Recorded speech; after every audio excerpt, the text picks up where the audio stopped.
Hi friends, how are you all? This is Venugopal from Victory Spoken English. Today I am going to teach you present tense. Simple present tense. The structure of simple present tense is subject plus V1 plus or V1 or VS plus object.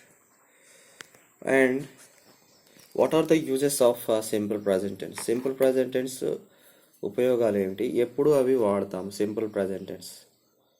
So ఒకటి గుర్తుపెట్టుకోవాలి, మనకు English మాట్లాడడం రావాలంటే compulsory ఈ structure తెలియాల్సిందే. ఎప్పుడు వాడతామో కూడా మనకు తెలియాల్సిందే. ఇవి లేకపోయినా మనం మాట్లాడగలుగుతామా అంటే మాట్లాడుతాం. ఎప్పుడు ఎవరైతే ఇంగ్లీష్లో మాట్లాడతారో వారితోని ఫ్రెండ్షిప్ చేసి వాళ్ళతోని ఇంగ్లీష్లో మాట్లాడినప్పుడే మనకు ఇంగ్లీష్ వస్తుంది. అలాంటి సిచ్యువేషన్ లేనప్పుడు మనకు కంపల్సరీ ఇవి నేర్చుకోవాల్సిందే అండ్ వొకాబులరీ నేర్చుకోవాల్సిందే. ఇంగ్లీష్లో బాగా మాట్లాడాలంటే ఇంగ్లీష్ మాట్లాడే వాళ్ళతో మాట్లాడాలి. ఒకటి, ఇంగ్లీష్ మాట్లాడే వాళ్ళది వినాలి, స్పీచెస్ వినాలి. వినడం ద్వారా కూడా మనకు ఇంగ్లీష్ వస్తుంది. ఇంకొకటి ఏంటంటే ఇంగ్లీష్లో మాట్లాడడానికి ట్రై చేయాలి. కనీసం అట్లీస్ట్ ఒక 5 minutes 10 minutes ఇంగ్లీష్లో రోజు మాట్లాడాలి. సో ఇవన్నీ ఇంగ్లీష్లో ఎందుకు మాట్లాడాలి అంటే మంచి జాబ్, డిగ్రీ అయిపోయిన తర్వాత, పీజీ అయిపోయిన తర్వాత మంచి జాబ్ రావాలి అంటే సాఫ్ట్వేర్గా కంపల్సరీ ఇంగ్లీష్ అవసరమే, లేకపోతే మీకు వాళ్ళు జాబ్ ఇవ్వరు. So you have to communicate others by speaking in English. Otherwise you won't be given a job in MNC company. So let's discuss about simple present tense. So what are the uses of simple present tense? దాని ఉపయోగాలు ఏంటిది, ఎప్పుడు వాడతాము?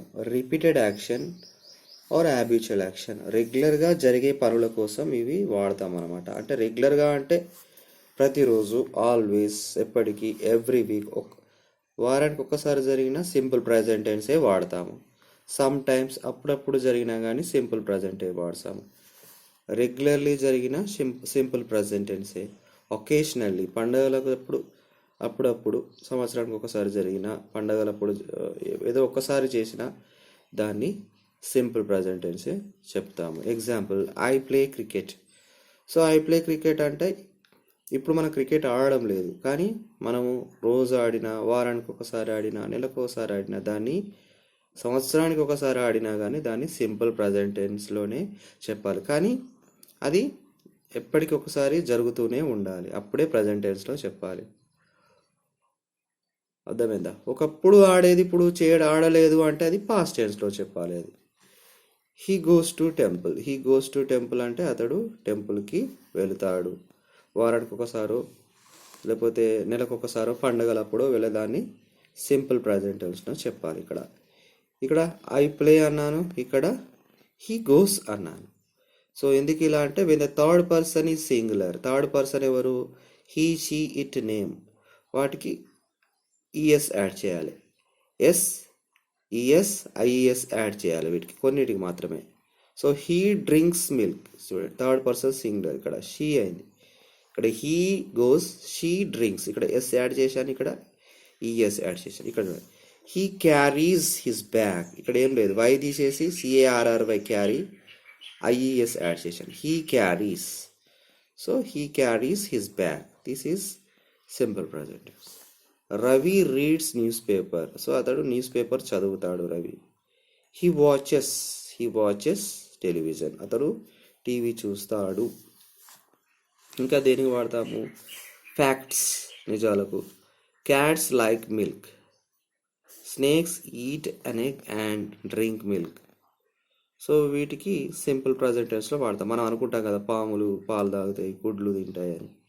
So దాన్ని కూడా మనము simple present టెన్స్లోనే చెప్పాలి. ఇంకోటి ఏంటిది? Scientific laws. ఇంకో యూజ్ ఏంటిది? Third one, scientific laws and universal truths. So scientific laws అంటే ఏంటిది? So water boils at 100 degree centigrade. The earth goes around the sun. It rains during monsoon. అంటే వర్షాకాలం వర్షాలు పడతాయని చెప్పడానికి కూడా ఇది ఏంటిది? Universal truth. ఇదేంటిది యూనివర్సల్ ట్రూత్, ఇది సైంటిఫిక్ లాస్. సో దీని క్వశ్చన్ నెగిటివ్ క్వశ్చన్ ఎలా చేస్తాము చూడండి. ఐతో చేస్తున్నాను. ఐ అయినా వి అయినా యూ అయినా దే అయినా ప్లే వస్తుంది. ఐ ప్లే క్రికెట్, ఇదేంటిది స్టేట్మెంట్. దీని నెగిటివ్ ఏం చేస్తాము, సబ్జెక్ట్ ముందర డూ పెడితే అయిపోయి డూ ఐ ప్లే క్రికెట్. మరి నెగిటివ్ ఎట్లా చేస్తాము, ఈ సబ్జెక్ట్కి ఈ వర్బ్కి మధ్యలో డోంట్ పెడితే నెగిటివ్ అయిపోతుంది. I don't play cricket. Negative question ఎలా అవుతుంది, డోంట్ ఐ ప్లే క్రికెట్. ఏం లేదు, సబ్జెక్ట్ ముందట డోంట్ పెట్టాను కదా, it became negative question. Don't I play cricket. So ఇక్కడ ఐ ప్లే క్రికెట్ అంటే నేను క్రికెట్ ఆడుతా, డూ ఐ ప్లే క్రికెట్ అంటే నేను క్రికెట్ ఆడుతానా, ఐ డోంట్ ప్లే క్రికెట్ అంటే నేను క్రికెట్ ఆడను, డోంట్ ఐ ప్లే క్రికెట్ అంటే నేను క్రికెట్ ఆడుతానా, నేను క్రికెట్ ఆడనా అన్నట్టు. డోంట్ ఐ ప్లే క్రికెట్ అంటే నేను క్రికెట్ ఆడనా అన్నట్టు. సో ఇట్లనే మనము సెంటెన్స్ ఫార్మేషన్ ఈ 4 స్టేజెస్ మనకు రెగ్యులర్గా ప్రాక్టీస్ చేయాలి. Any tense, present tense, past tense, present continuous, past continuous, present perfect, past perfect, any tense అయినా కానీ ఈ 4 స్టేజెస్ మనకు రావాలన్నమాట. అప్పుడే మనం ఇంగ్లీష్లో బాగా మాట్లాడగలుగుతాం అన్నమాట. మరి దీన్ని క్వశ్చన్ ట్యాగ్ ఎలా చేస్తారు, ఇది పాజిటివ్ స్టేట్మెంట్కి నెగిటివ్ క్వశ్చన్. సో నెగిటివ్ స్టేట్మెంట్కి పాజిటివ్ క్వశ్చన్ యాడ్ చేయాలి. ఐ ప్లే క్రికెట్ అంటే డోంట్ ఐ అంటే నేను ఆడనా అన్నట్టు. ఐ డోంట్ ప్లే క్రికెట్ అంటే ఇది నెగిటివ్ కాబట్టి పాజిటివ్ డూ ఐ, ఎస్ ఆడుతానా అన్నట్టు. I don't play cricket, do I, అవునా అన్నట్టు. I play cricket, don't I, ఆడనా నేను అన్నట్టు. అదనమాట దీనికి అర్థం. ఇంకొకటి హీ షీ ఇట్ నేమ్తోని ఎలా చేస్తాము చూడండి. He goes to temple, this is statement. He goes to temple, this is statement. Does he go to temple question, this is. So ఇక్కడ థర్డ్ పర్సన్ సింగులర్ అయినప్పుడు డస్ రావాలి కంపల్సరీ. ప్రతి ఒక్క దానికి హీకి కానీ షీకి కానీ ఇట్ కానీ ఎనీ నేమ్ ఆఫ్ ద పర్సన్కి కానీ డస్ ఏ వస్తుంది. Does he go to temple question. So ఇక్కడ హీ గోస్ టు టెంపుల్ అన్నాను, మరి ఇక్కడ డస్ హీ గో అన్నాను. ఇక్కడ డస్ వచ్చింది కాబట్టి ఇక్కడ గో అనాలి. ఎనీ వర్బ్కి గో రావాలి. Does he go to temple, he doesn't go to temple, ఇది negative. Doesn't he go to temple negative question. మరి వీటికి క్వశ్చన్ ట్యాగ్ ఏం పెట్టాలి, ఎక్కువ టెట్టు వాళ్ళకి అడుగుతున్నాడు. ఏంటిది, హీ గోస్ టు టెంపుల్ అంటే ఏమనుకున్నాము, డజంట్ హీ, దీని పక్కన డజంట్ హీ పెడితే అయిపోయాయి. తర్వాత he doesn't go to temple అంటే డస్ హీ పెడితే దీని పక్కన క్వశ్చన్ ట్యాగ్ అయిపోతుంది అనమాట. సో రెగ్యులర్గా ఇంగ్లీష్ చదవండి. ఇంగ్లీష్ చదవడం అంటే స్టోరీస్, నవల్స్ చదవండి, ఇంగ్లీష్ నవల్స్ చదవండి, పేపర్ చదవండి, వొకాబులరీ వెతకండి. కొత్త వొకాబులరీ అంటే నౌన్స్, అడ్జెక్టివ్స్, యాడ్వర్బ్స్, వర్బ్స్ ఇవన్నీ నేర్చుకోవడం ద్వారా మీ యొక్క ఇంగ్లీష్ ఫ్లూయెన్సీ అనేది పెరుగుతుంది. ఫ్లూయెన్సీ అనేది వీటి వొకాబులరీ నేర్చుకోవడం ద్వారానే పెరుగుతుంది. యాజ్ వెల్ యాజ్ రోజు మాట్లాడాలి. సో మనకు ప్రాక్టీస్ ఉండాలి, ఎక్స్పీరియన్స్ ఉండాలి. ఇంగ్లీష్ మాట్లాడడంలో ఎక్స్పీరియన్స్ ఉంటేనే ఇంగ్లీష్ వస్తుంది.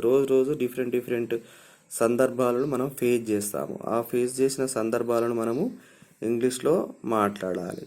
సో మనం ఒకసారి మాట్లాడితే ఆ సెంటెన్స్ మనకు మైండ్లో ఫిక్స్ అయిపోతుంది. అదే సెంటెన్స్ మనం యూజ్ చేస్తాం. ఎగ్జాంపుల్, చిన్నప్పుడు మన పేరెంట్స్ మనం తెలుగులో ఏది మాట్లాడారో అదే మనం ఇంగ్లీష్లో తెలుగులో మనము మాట్లాడుతున్నాము. అంతేగాని మన సొంత సెంటెన్స్ ఏమి కాదు. వాళ్ళు ఏదైతే ఉపయోగించారో అదే మనము విన్నాము, దాన్నే మనము రిపీట్ చేసాము. అట్లానే ఇంగ్లీష్లో కూడా కొన్ని ఎక్కువ పదాలు మనము రిపీటెడ్గా యూజ్ చేస్తాము. సో అవి మనము ఒకసారి ఫ్రేమ్ చేసుకొని దాన్ని మనము వొకాబులరీ ఫిక్స్ చేయడమే. ఎట్లా అంటే ఎగ్జాంపుల్ ఇక్కడ ఐ ప్లే అన్నాను, ఇది verb, this is main verb. ఇంతకుముందు బీ ఫార్మ్స్లో అది మెయిన్ వర్బ్ కాదు, అది ఏంటిది, అది ఆక్సిలరీ వర్బ్. అట్లా ప్లే లాగానే గో, సింగ్, రైట్, ఓకేనా, రీడ్, అలాంటి వర్బ్స్ నేర్చుకోవాలి. సో ఇవి ఎట్లా ఉంటాయి, 3 ఫార్మ్స్లో ఉంటాయి. ఎట్లా ఉంటాయి, 3 ఫార్మ్స్లో ఉంటాయి. V1, V2, V3, V4 and VS. VS అంటే ఏంది, ఇది ఎస్ అనమాట, VS. సో ఇది V1.